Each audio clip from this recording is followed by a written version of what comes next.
Antes de começar, já deixa o seu like para apoiar o canal e se inscreve para não perder as coisas estranhas e bizarras que eu guardo aqui no meu Grimório. Agora, vamos aos relatos.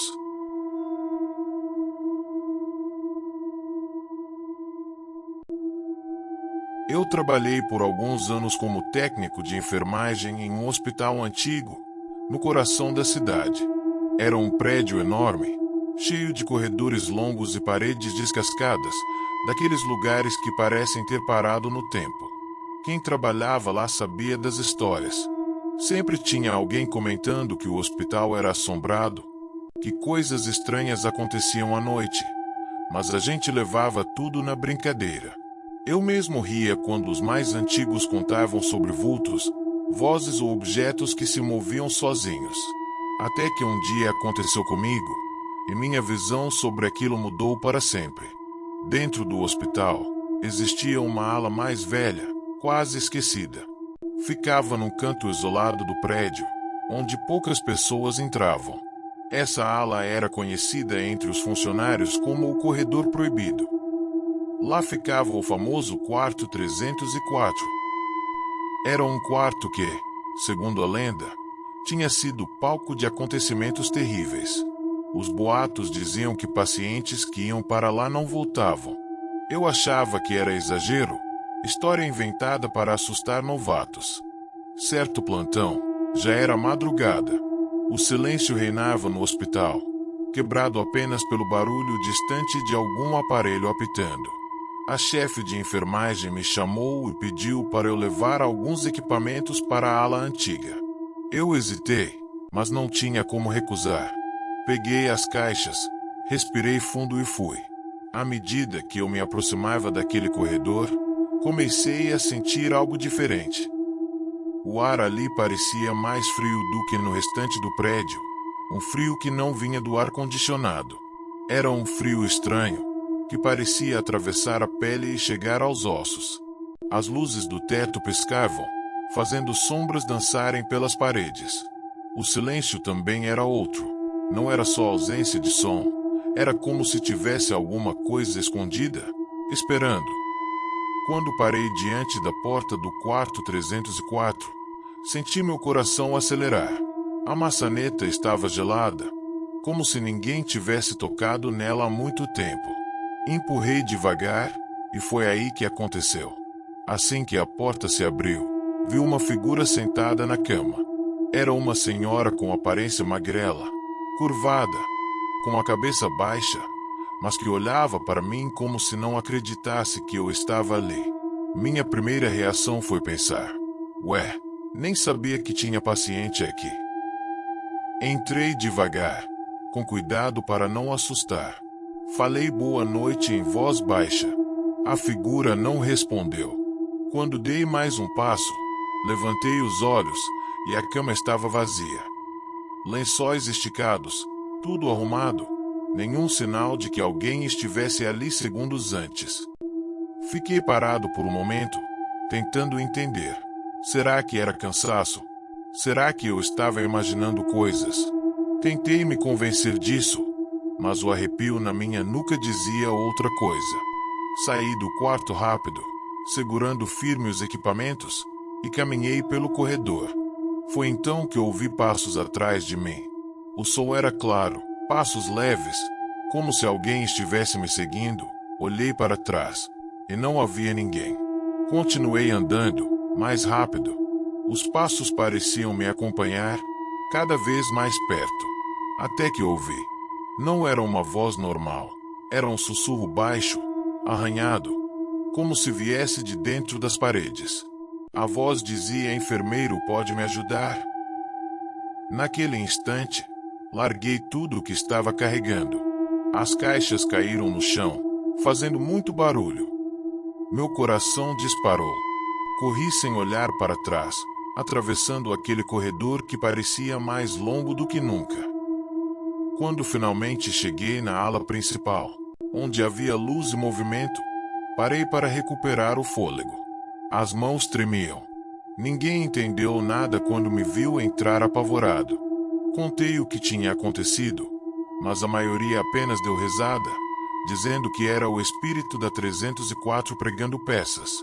Alguns dias depois, fiquei sabendo a história completa. Anos atrás, uma paciente ficou internada justamente no quarto 304. Ela teria passado dias pedindo ajuda, mas ninguém conseguia amenizar seu sofrimento.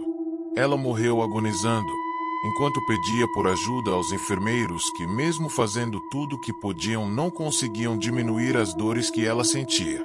Desde então, dizem que a alma dela ficou presa naquele quarto, chamando qualquer um que passa.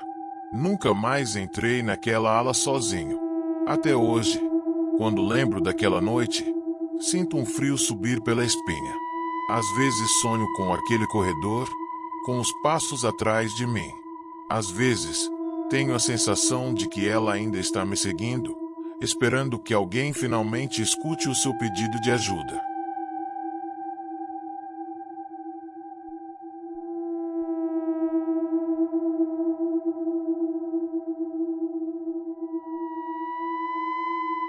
Trabalhei como faxineiro em um hospital bem antigo de São Paulo, daqueles prédios grandes, cheios de corredores compridos e cheirando a produto de limpeza misturado com mofo.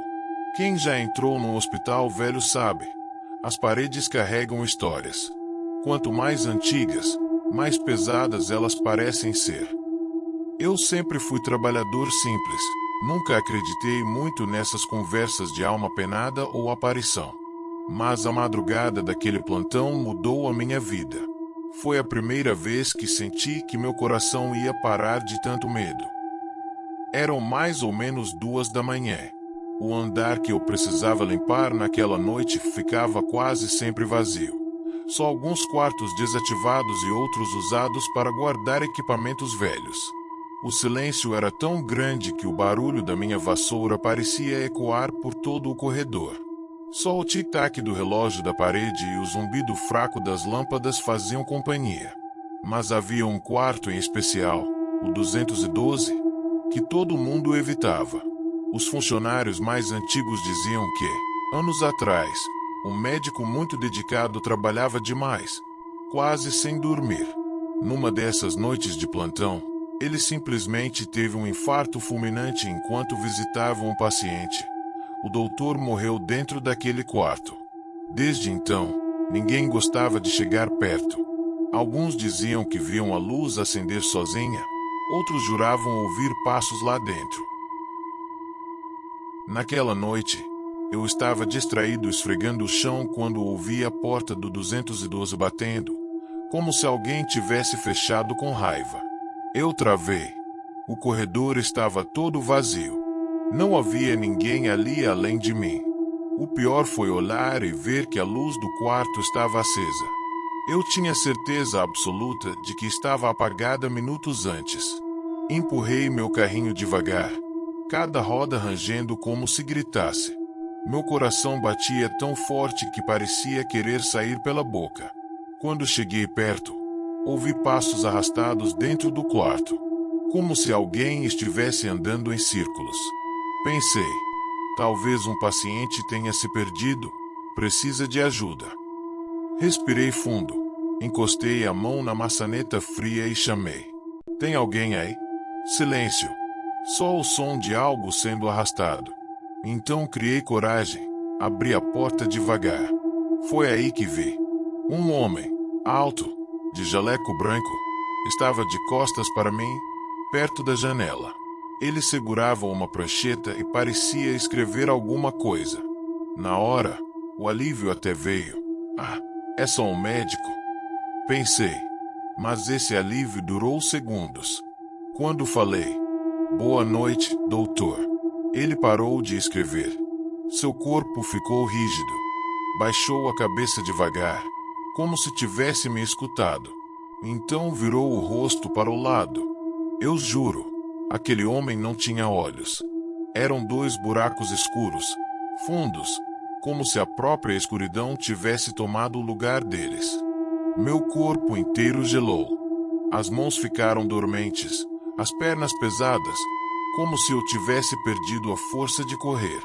A sala ficou mais fria de repente, e o ar parecia sumir, me sufocando.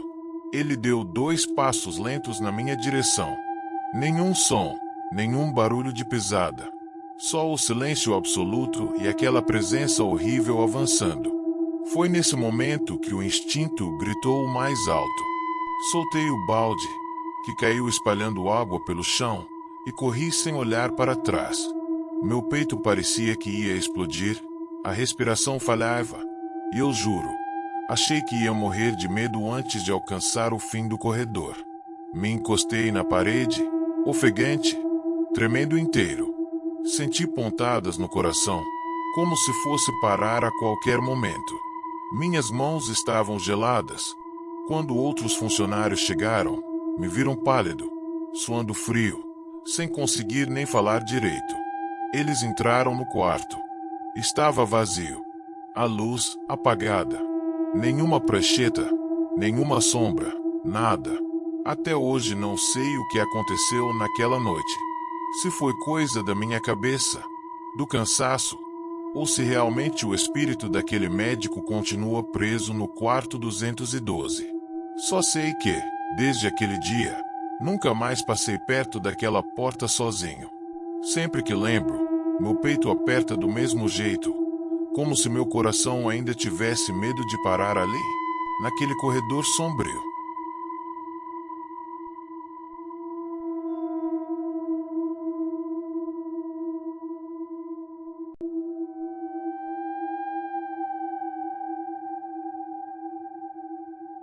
Sou médico recém-formado e recentemente comecei a trabalhar em um hospital do interior.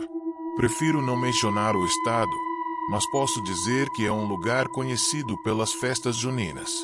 O prédio é antigo, cheio de corredores estreitos e paredes que parecem guardar segredos.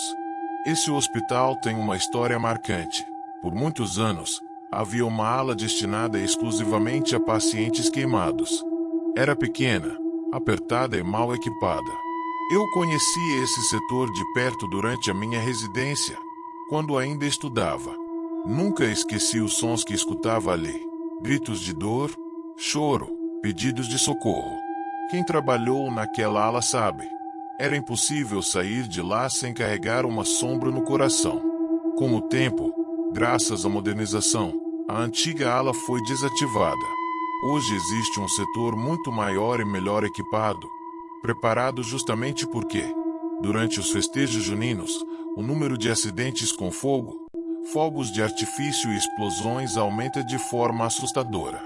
A ideia era oferecer mais espaço e condições dignas para os pacientes, algo que, felizmente, foi conquistado. Mas a história que vou contar mostra que nem tudo ficou no passado. Na minha primeira semana de plantão noturno, por volta das 3 da manhã, enquanto fazia uma ronda de rotina, ouvi algo que gelou minha espinha, um grito. Não era qualquer grito. Era de dor profunda, aguda, desesperada. O tipo de som que eu conhecia bem dos tempos de residência, quando a ala antiga ainda funcionava. No começo, achei que fosse alguém do novo setor, mas percebi que o som vinha justamente da direção da ala desativada. Um espaço fechado há anos, esquecido pelos vivos, mas aparentemente não pelos que se foram. Meu corpo inteiro travou. Caminhei lentamente pelo corredor, e quanto mais me aproximava, mais os gritos se multiplicavam. Já não era só uma voz. Eram várias. Choros, pedidos de ajuda, gemidos de agonia. Como se dezenas de pessoas estivessem queimando ao mesmo tempo. Quando cheguei diante da porta trancada da ala antiga, encostei a mão na madeira fria. O ar ficou pesado, difícil de respirar. Encostei o ouvido, e as vozes se tornaram claras demais. Doutor, me ajuda. Tá queimando? Não deixe eu morrer. Meus olhos se encheram de lágrimas. Eu reconheci aquelas vozes. Eram ecos dos pacientes que vi sofrer durante minha residência. Era impossível, mas era real. De repente, os gritos cessaram. Ficou um silêncio mortal. E então, veio outro som. Passos arrastados, pesados, lentos, vindo lá de dentro. Eles se aproximavam da porta. Um calor sufocante escapou pelas frestas, junto com um cheiro horrível de carne queimada. Eu recuei apavorado, sentindo o suor frio escorrer pelas costas. Por um instante, juro que vi fumaça saindo pelas rachaduras da porta, como se um incêndio estivesse acontecendo lá dentro. Não esperei para confirmar. Corri pelo corredor como se minha vida dependesse disso. Meu coração parecia que ia explodir, o peito ardia de desespero. Quando encontrei outros funcionários, mal consegui falar, só tremia e apontava para trás. Claro, ninguém acreditou em mim. Disseram que era cansaço, estresse de médico novo. Mas eu sei o que ouvi. Eu sei o que senti. Aquelas vozes não eram da minha cabeça. Hoje, cada vez que passo pelo corredor onde a ala antiga está trancada, sinto o mesmo arrepio e escuto, baixinho, como um eco vindo do fundo das paredes: Doutor, não me deixa morrer. E é aí que lembro: as cicatrizes do corpo podem desaparecer, mas as da alma, não. E naquela ala desativada, elas continuam vivas, queimando para sempre. Se gostou, já deixa o like, ativa o sininho para não perder as coisas bizarras que eu ainda tenho para te contar. E se quiser mergulhar ainda mais nesse lado sombrio, dá uma olhada nas páginas anteriores do canal. Tem muita coisa estranha esperando por você. Nos vemos no próximo vídeo. Ou quem sabe, ele veja você primeiro.